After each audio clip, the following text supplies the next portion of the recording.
So I want to officially welcome everyone. It's so good to see you on screen tonight and be with you. My name is Jen Kilpack, and I'm the Director of Communications for Community of Christ.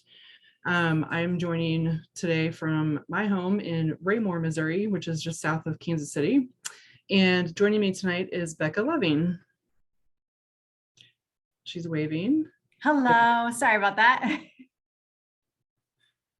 So Becca is on our communications team and has taken a huge lead in our seaofchrist.org redesign. So we would like to share just some of the work that we've done over the last couple of months and give you a tour. Before we start though, I just wanted to kind of remind everyone why we're doing this. Technology and the way people interact with information continues to evolve, and the church really has to stay current with those new digital spaces. So we've been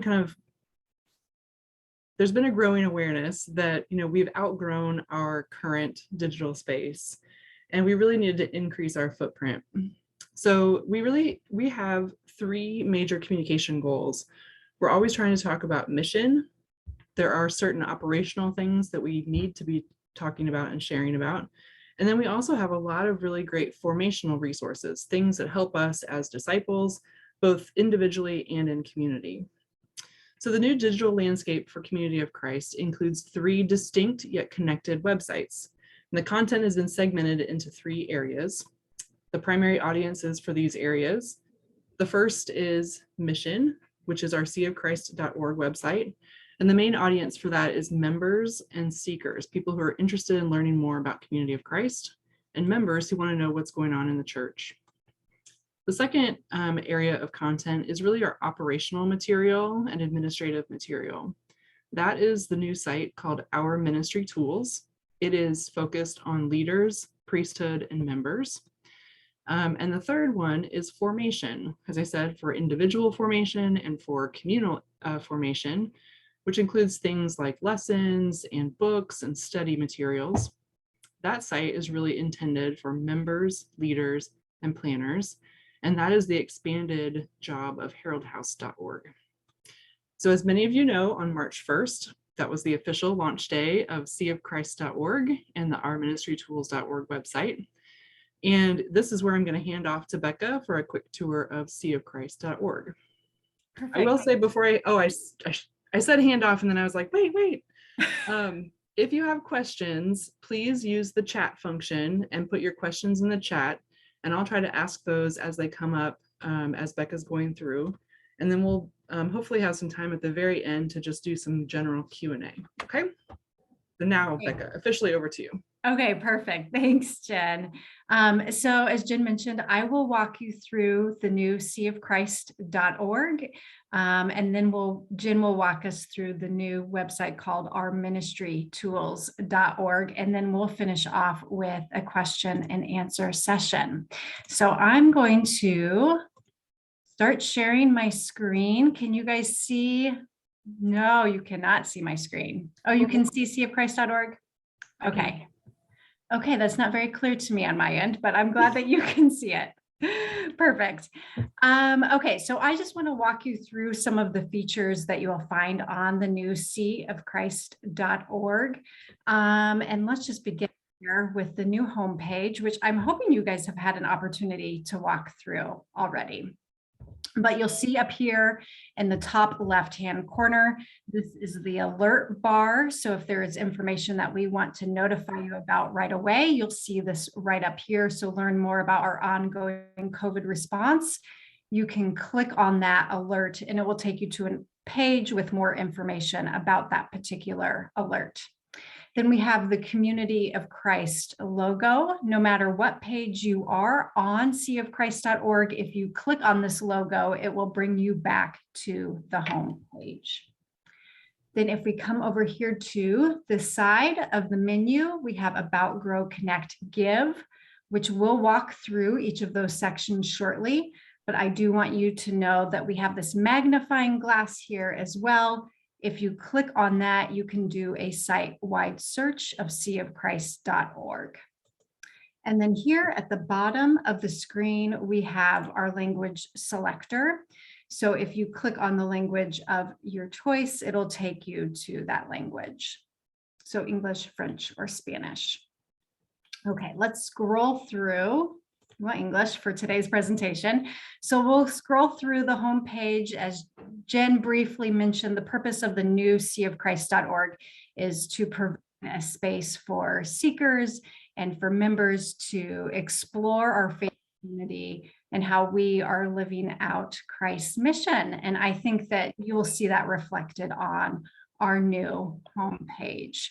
I'm going to stop briefly here at the bottom, the footer. So the footer begins here with a space for seekers to subscribe to emails where they can learn more about Community of Christ. Here's a really important link here called Quick Links, which I will show you at the very end of this presentation, but this is a page that I want you all to be really familiar with here in a few minutes.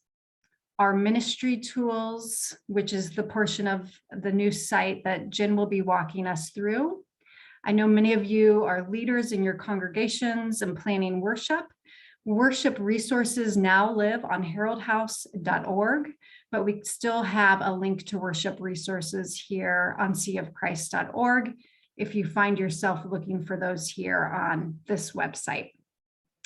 One other thing that I want to point out to you on the footer is the Contact Us link. So of course, on the Contact Us page, you can submit a form where you can send in questions to international headquarters, which we will take care of. We also have here a directory of the teams at international headquarters. So on the previous seaofchrist.org, we had a staff directory, which listed all of the employees and volunteers at Community of Christ. That information now resides on our ministry tools, which Jen will show us where that is once she gets to her portion of the site. But on seaofchrist.org, we're now just listing the team. So if you need information about the Office of General Counsel, Legal Services, this is where you'll find information about them. So let's jump up to the menu. So the first section is About, and under About, you'll have About Us. On this page, you'll find information about our enduring principles and mission initiatives. And then on our beliefs, on this page, you'll find information about our basic beliefs, sacraments, and disciples' generous response. We have information about our church leadership. So information about First Presidency, Council of 12, and then resources. So if a seeker wants to learn more, dig a little bit deeper into our beliefs, our theology towards scripture, our history, they can find that information here. Okay, I'm going to jump now into the Grow section. So the first tab here is Share with Us. And this is where visitors can find brick and mortar in-person congregations or information about online ministries and groups. So I have a piece of homework for you. After this presentation, I would like for each of you to go to seaofchrist.org, come to Grow, and then find a church. Come to this page. And if you attend an in-person brick and mortar congregation, I want you to come here and search for your congregation. So I am near the Kalamazoo, Michigan congregation. So here you enter in city, state, you can enter in zip. You can also enter in the name of the congregation. Click search. It will populate a map for you, congregations nearby, and then congregation information. So here's the Kalamazoo congregation for me. So this is where your homework comes in. You'll find your congregation. You'll click on Learn More like I did, and then I want you to come to your congregation page and make sure that all of the information is accurate. If any of the information needs to be updated, I want you to complete the update your information here by clicking learn more, and you'll be taken to a form where you can update the information for your congregation page. So quickly, I want to show you, just so you know that it's here. In the in-person tab for congregations, we now also have an online tab for those online ministries that are taking place. So that's where you find this information. So moving along to grow, we have spiritual growth. Here you'll find information for daily prayer for peace. Now this is a shift from the old seaofchrist.org. So in the new seaofchrist.org, you'll find information about today's daily prayer for peace and the past daily prayer for peace services that we hosted or held. If you are planning a worship and would like to see the worship outline for the daily prayer for peace that's in the future, you will find that information on heraldhouse.org. So I'm going to segue here just a second to show you where to find that. So you come to heraldhouse.org. There are many ways to find this information, but this is just one of the ways. If you scroll down on the home page, you'll see this worship planning section. You do click here. You click the month that you are planning your worship for. So here we'll do March.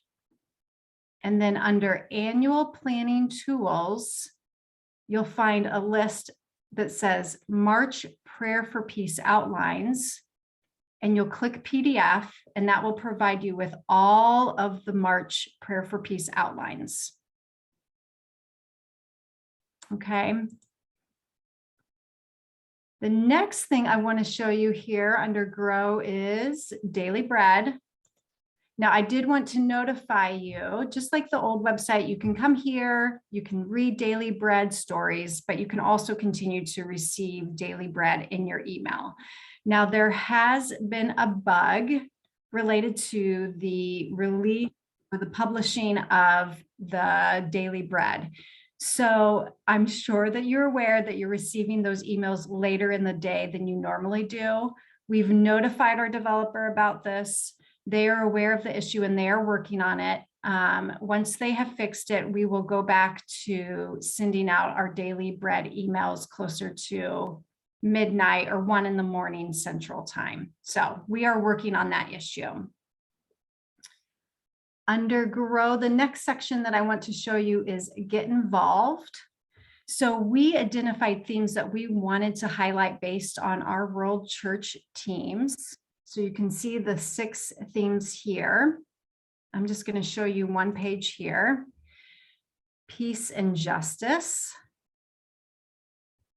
So we have a menu here.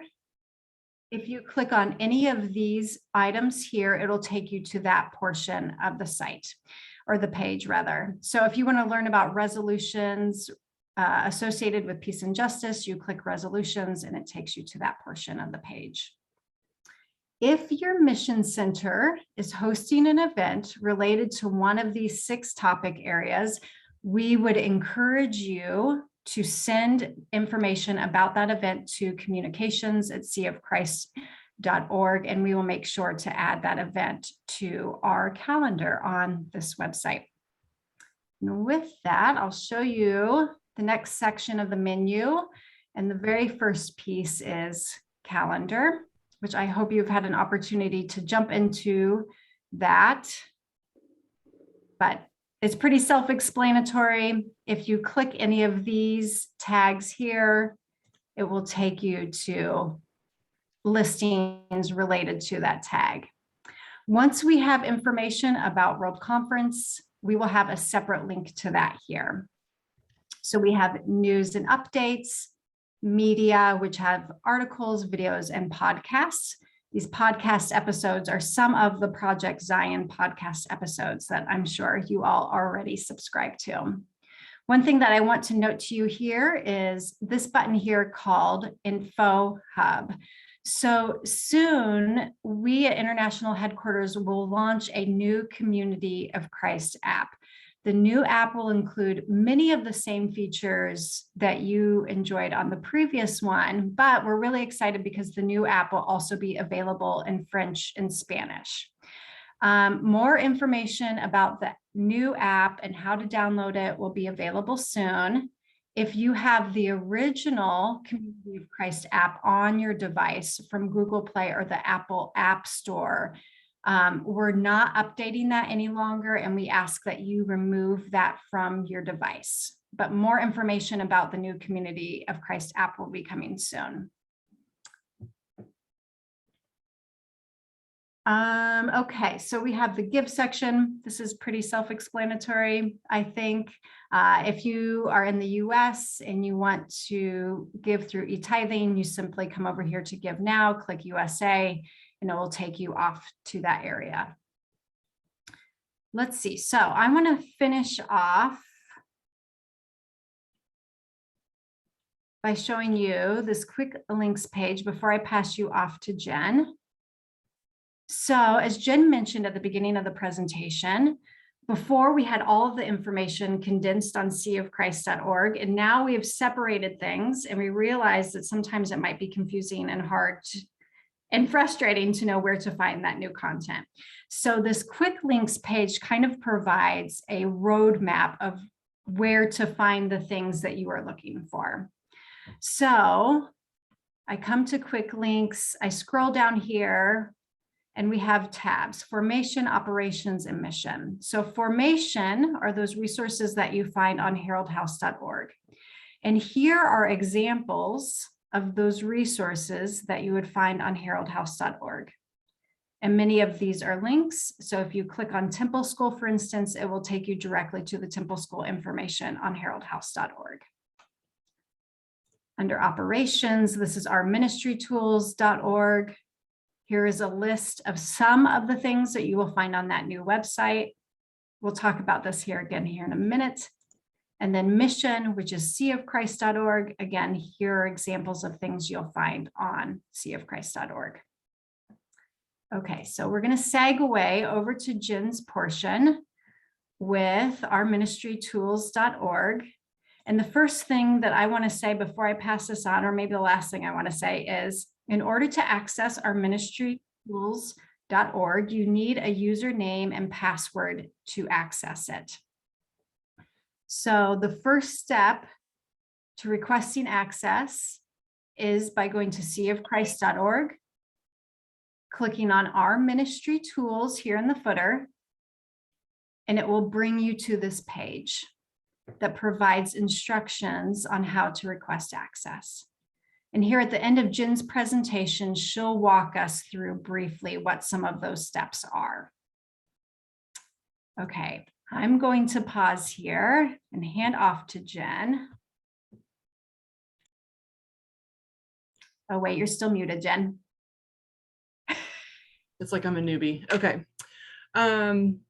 Let's just see. We had one question about, do we have any idea when the new seaofchrist.org app will launch? We don't. I will say that we've tried to launch it. There's a bug. Our developer is aware of the bug, and I know that they're working on it, but I don't have an ETA, unfortunately. When we know more information, we'll probably post that in the announcements or the news section on seaofchrist.org, so you can kind of keep track that way as well.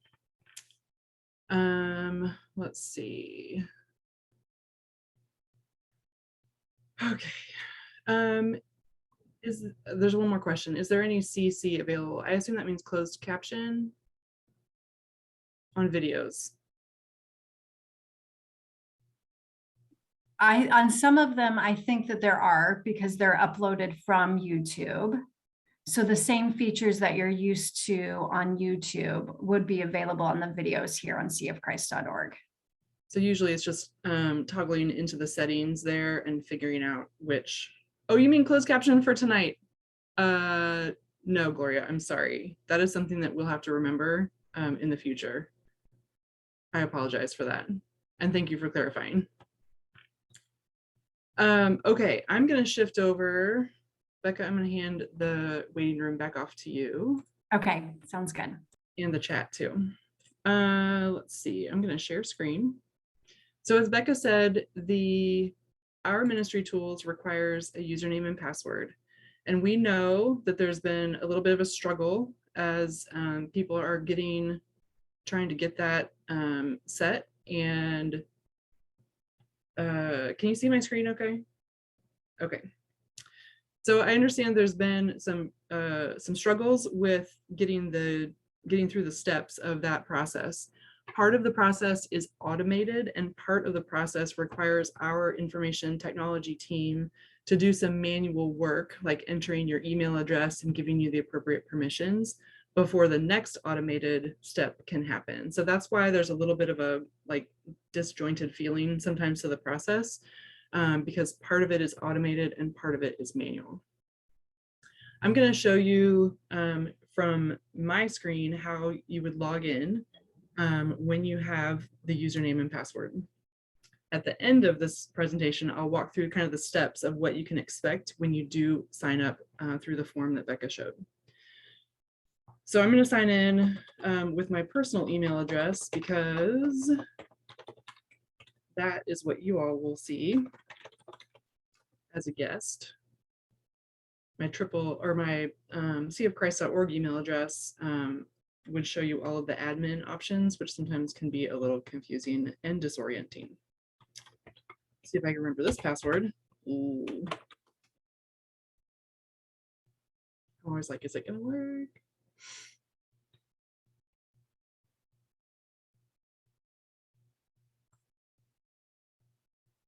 Okay, so once you hit log in,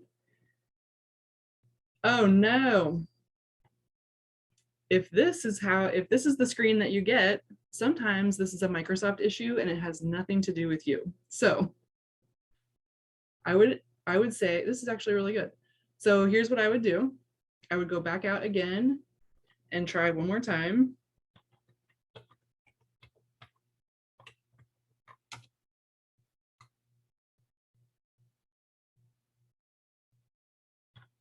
And if that doesn't work, sometimes, let's see.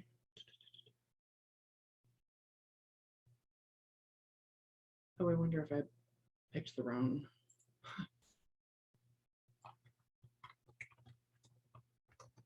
Let's try this way.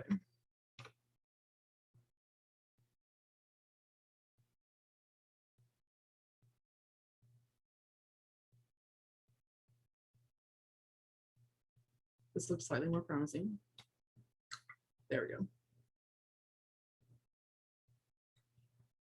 So while your frustration may be,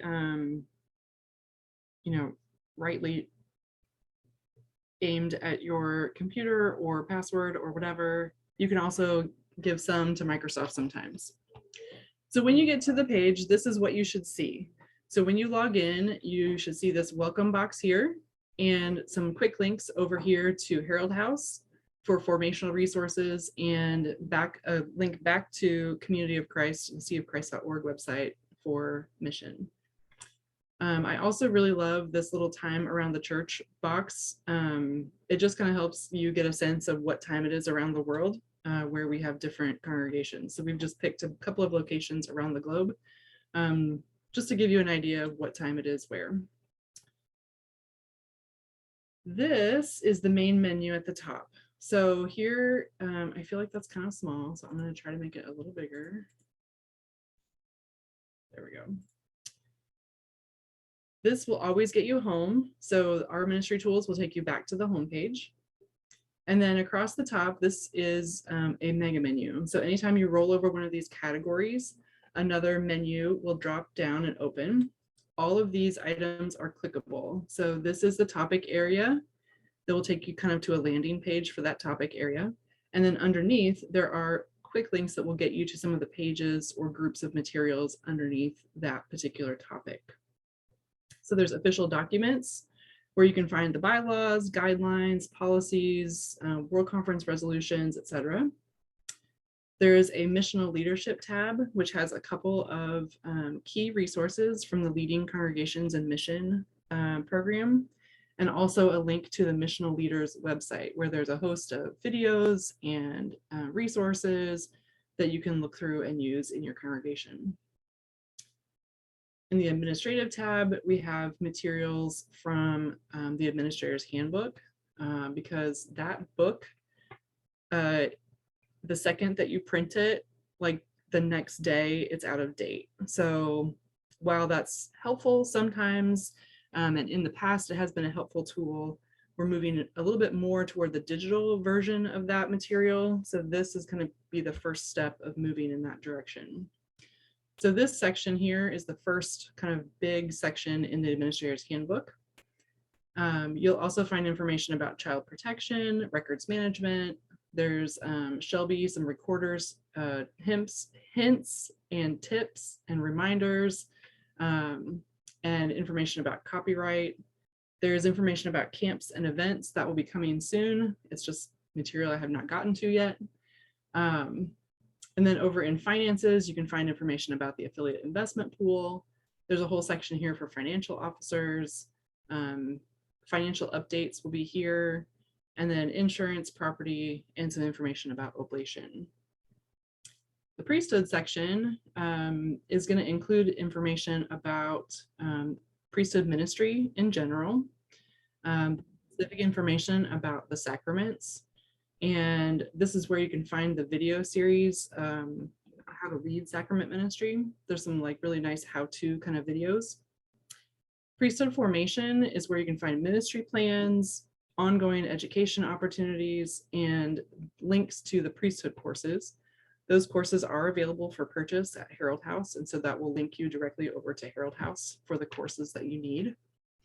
And then the process, this section here is really more for administrators. So this is information about ordination requirements, the documents on priesthood status categories, and then if you are a pastor or presiding officer, this is where you can find the recommendation for ordination form.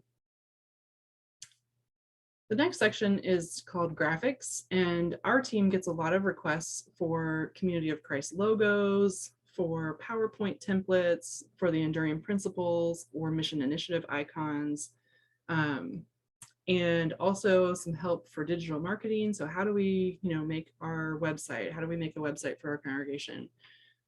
All of the tools here will help in that endeavor. So I'm going to just pop into the, I'm going to pop into the logos and icons section. So anytime you click one of the large topic area titles, it will take you to a landing page that's going to look something like this. There are a couple different shades of blue and gray, and so the boxes that you see will be slightly different colors, but typically there'll be 3 to 5 boxes of information. All of these boxes are clickable and will take you to a different page in this section. There also will be a section for news. So this feature will just be kind of where information about graphics, if we have like, hey, there's a new version of the logo available, we'll probably post a news item here. And eventually that will aggregate on the home page of this site, so that in that space underneath the welcome box, you'll see kind of like what's new around the site.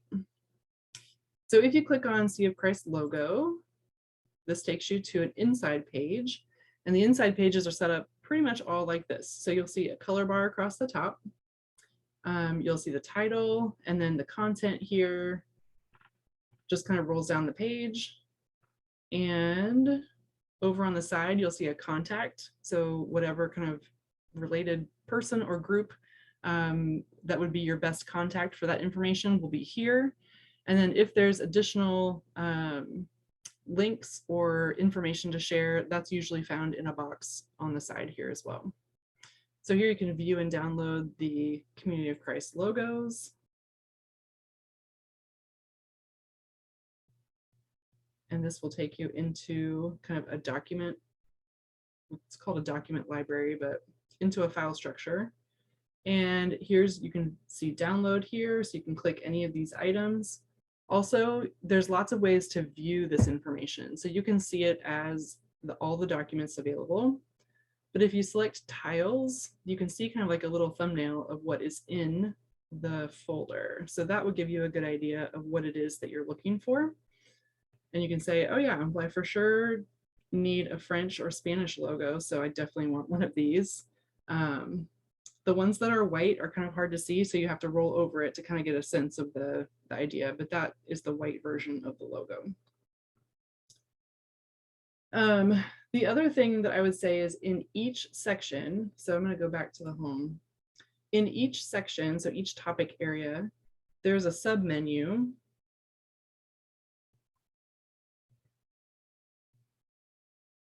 And that sub menu mirrors the menu in the top navigation. So over here in graphics, you see logos and icons, and there are these options. And inside logos and icons, there's another menu. It's the same menu. So it just kind of depends on your navigation preference, whether you want to use the internal nav or the main nav at the top. But that's just a quick way to see what's available here. I will also say that inside each section, the submenu contains a link to all the documents in that particular section. So you can see all of documents here in logos and icons. And if you shift over to,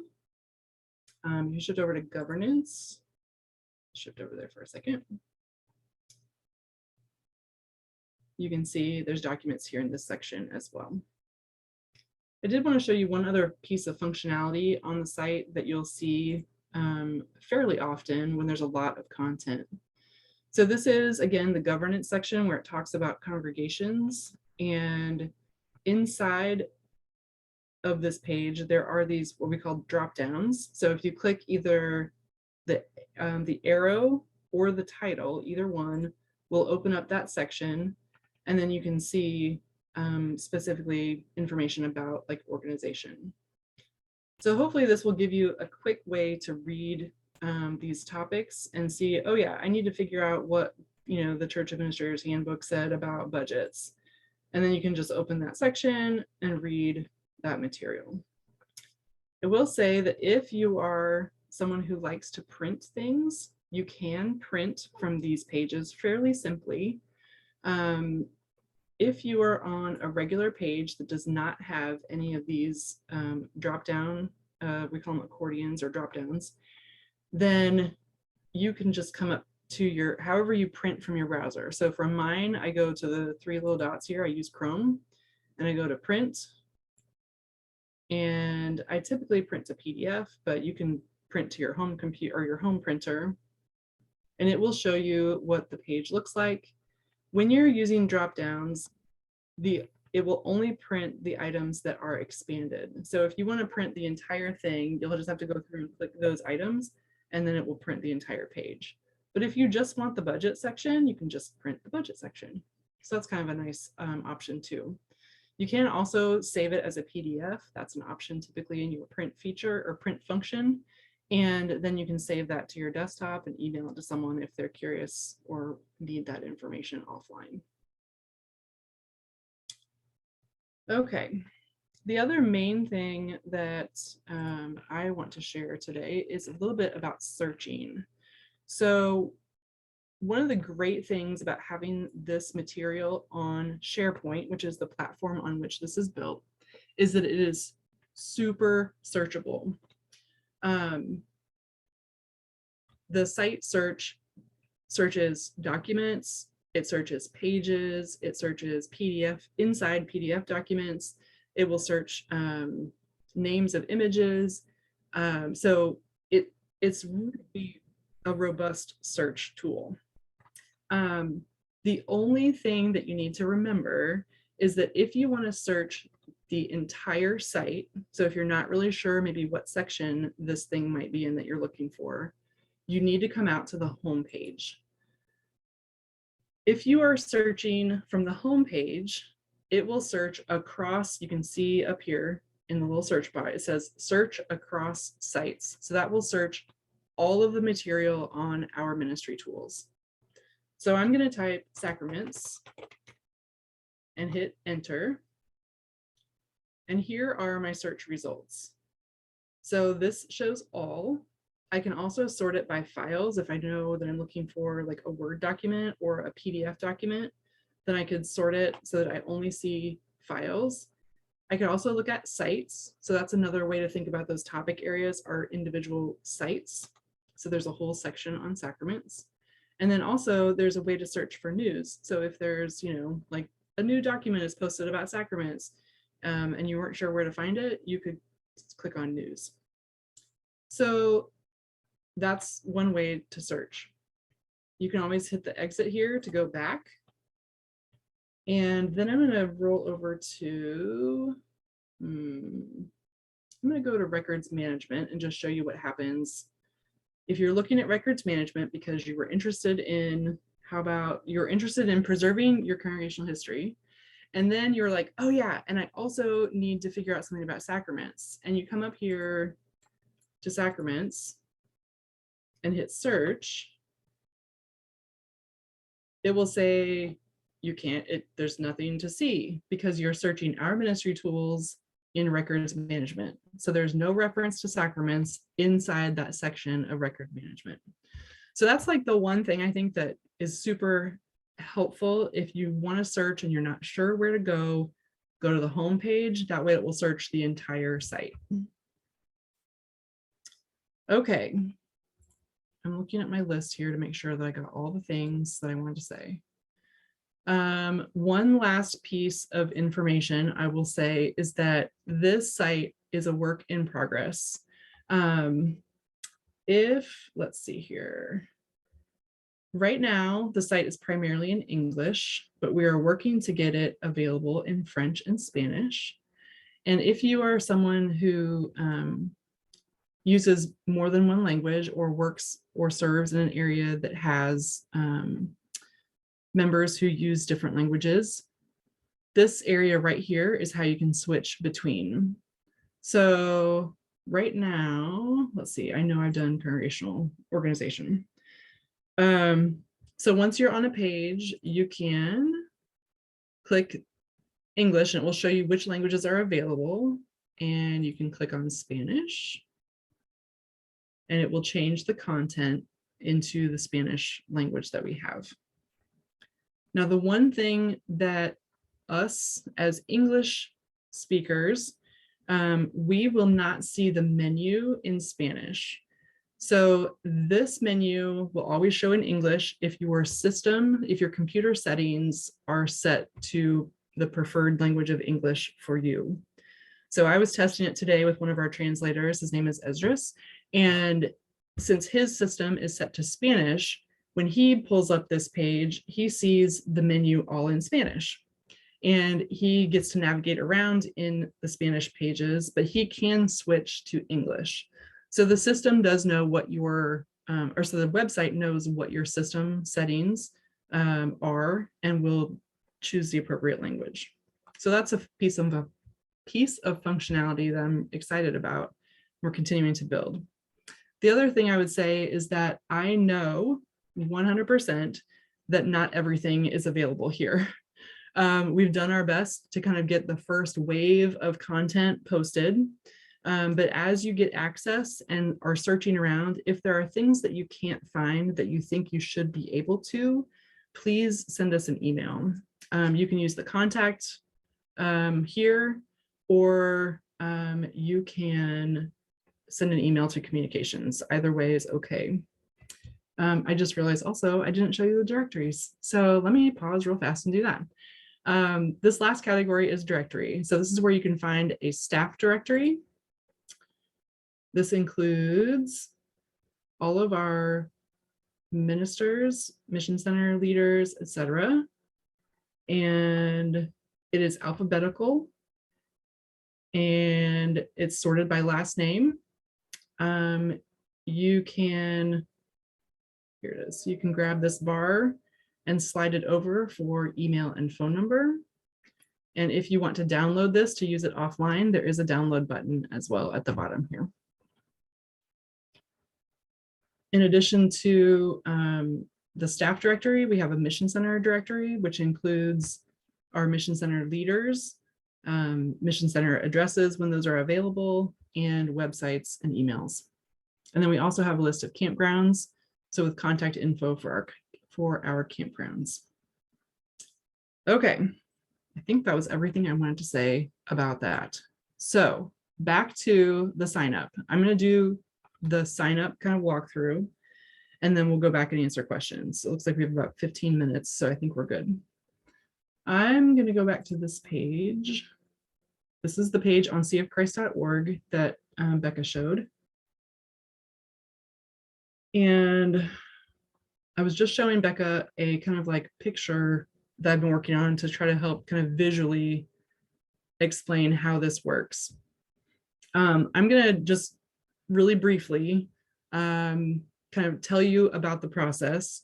And then if there are specific questions, we'll see if there's time to answer those, or if maybe we can direct you to some additional helps online. So the first step is request access. So you click on this button, you fill out the form, you hit submit.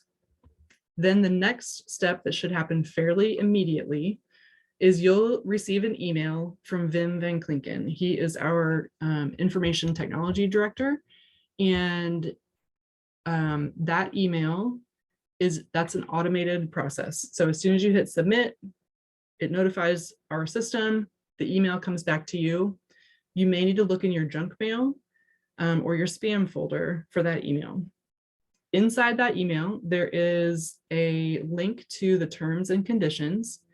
If you accept those terms and conditions, basically like that you agree to use the site and not be, you know, a terrible person and steal things, then once you hit accept, that information then notifies our IT team again. But this time, there is a manual process. So once you've hit accept, that notifies our information technology team. One of those team members then has to enter your email address into our system as a guest. There are a couple of steps that need to happen.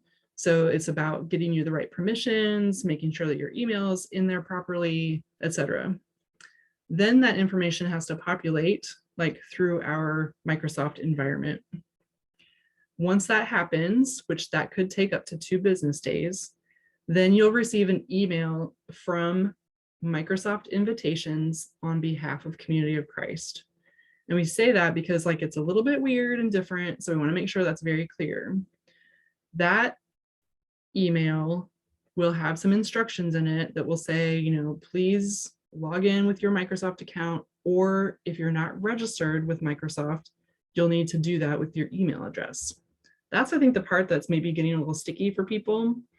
I don't know how many of you use Google with an email address other than Gmail, but that's another kind of way that you have to register your email with Google so that you can use all of their Google products. It's kind of the same thing with Microsoft. They just want to register so we know who you are in the system.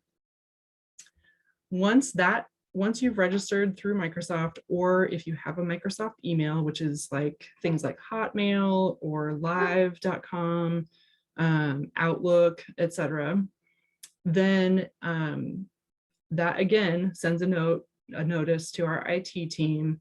They do the final check on our side, and then they send one last email to you that says you now have access. Please click on this link to sign in. So it's kind of a lengthy process, and we're sorry that it's not simpler, but there is, this is the way that it works. So I hope that that helps a little bit, because I know sometimes when you're just getting a random email and then you're not sure what's going to happen next or whatever, it's a little disorienting. So be patient with us as we kind of work through this. And if you have questions, feel free to reach out to either us in communications or Infosys, that's their email address for IT, infosys@seaofchrist.org. So that is kind of the really brief steps.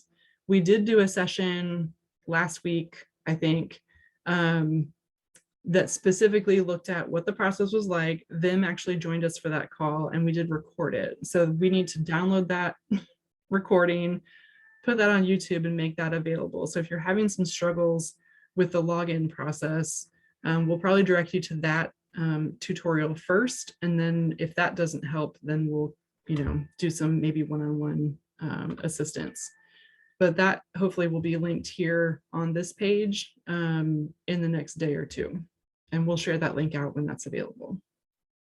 So I think that wraps up for me. I'm happy to jump into questions now. So Chris Judd asked us where we would eventually find information about Evangelist. So they had the Evangelist blog and those pieces on our ministry tools. I am planning to add Evangelist here under priesthood, Chris. So under priesthood, there would be another section like this. It would say Evangelists, and then there'd be links underneath that to like blog and things about, preparation for prayers. All those materials that were on the old site will be listed kind of in this fashion. And my goal is to have that finished before your meeting on the 29th. Let's see. So some questions at the beginning when you started doing your presentation, Jen, about how you did the workaround into our ministry tools. But I feel like you've kind of answered that by talking through the steps that you need to take to register for that site. And I will say sometimes, like with any computer system, with any website, like sometimes there's just some weird thing that happens. And so you can refresh. Sometimes you can close your browser and reopen. I just, sometimes try to brute force it in some ways, like keep hammering it. I get that sometimes that does not work, but thankfully today it did. But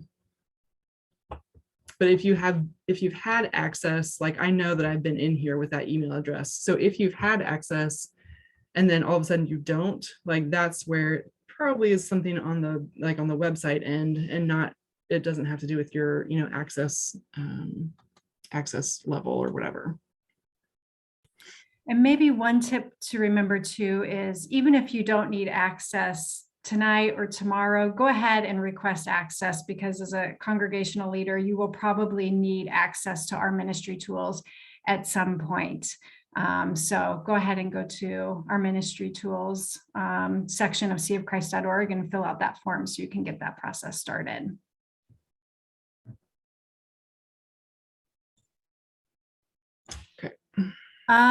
Do we need to provide any information for folks that are Shelby users? I know that some people who are Shelby users are having issues requesting access on our ministry tools. That is something that I actually learned in our session with Vim last week.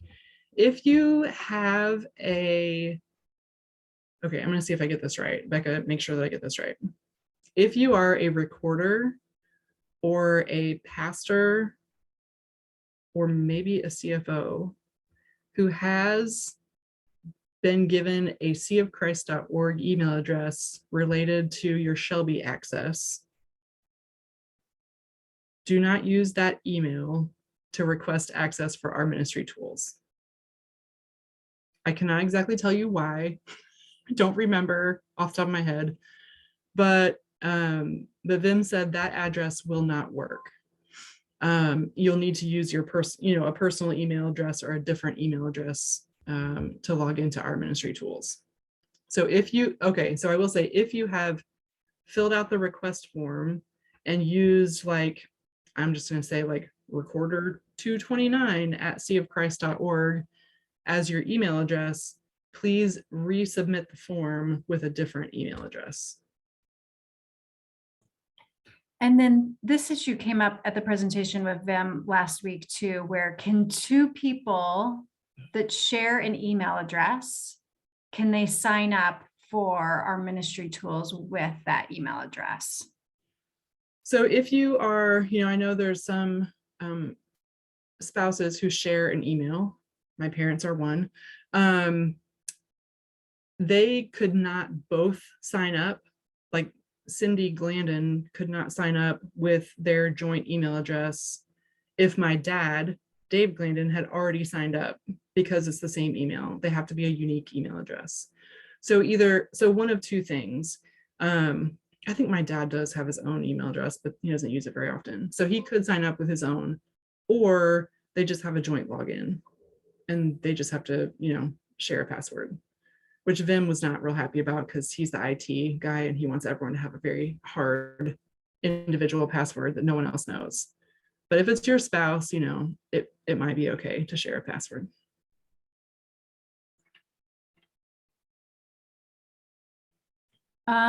Let's see. So just to clarify, to access our ministry tools, you can do it from a Mac, from a PC. You don't need a Gmail account. You can use any email extension or email account that you have. So Hotmail, MSN, AOL, Yahoo, whatever it is. Juno, whatever. Yeah, you can still request access. Yes. I will say that there was a question that came into email earlier this week or last week. Someone said, well, I don't have Windows. You don't need Windows. It's internet based, like web browser based. So that's why it doesn't matter if you're on a Mac or a PC, like anyone can access it because it's a website.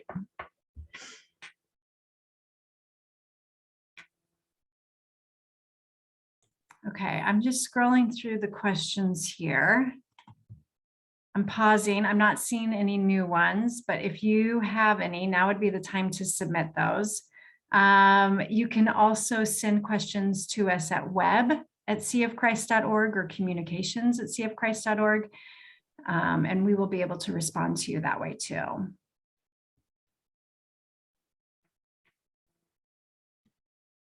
And it seems like every time we kind of wrap things up and then get ready to say goodbye, there's like a flurry of like last minute questions. So be thinking of your last minute questions right now. But before we go, I really just wanted to say thank you so much for being willing to join us tonight. I know this is a big change, and for some of you, it's probably a little bit frustrating. For some of you, it's really frustrating. And maybe there's a few of you who are like, yes, I love it already. So no matter where you find yourself on the spectrum, just know that we really appreciate your willingness to jump in here with us. I think eventually this will be a really great space for the church. And it allows us to grow digitally in ways that we weren't able to before. So I'm really excited about all three of these sites, the new seaofchrist.org, the ministry tools, and also the expanded kind of vision for Herald House as well. But again, I know that it's hard, and your willingness to join us tonight at whatever time it is where you are, to give us an hour of your day is really appreciated. So thank you.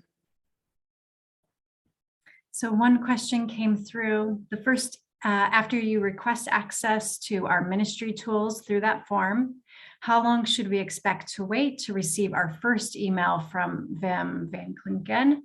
And you should receive that right away. Yes. Wim did say that if you don't get it within, he said for sure within 2 hours, if you don't get an email from him within 2 hours of hitting submit, it could be, he said, one of two things. It could be that your email address was not entered properly. So maybe there was a typo in your email. So you may want to resubmit. Or he said, sometimes, I don't know, actually, I said one of two things and I can't remember what the second thing is. I'm gonna have to go back and watch that presentation again so I know all my answers. But the biggest one that he said was, it may be, that there's a typo in the email. And if that's the case, they don't have any other way to contact you.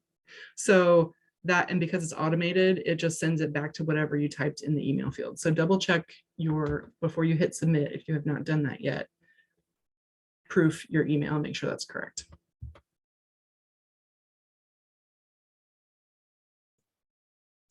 Okay, I think that's it. Okay. Well, again, thank you so much. We are wrapping up just about exactly at 9 o'clock Central Time. So I hope you all have a great evening or day, and send questions to us if you have them.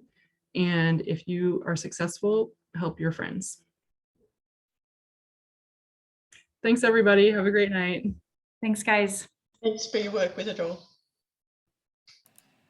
Good to see everybody.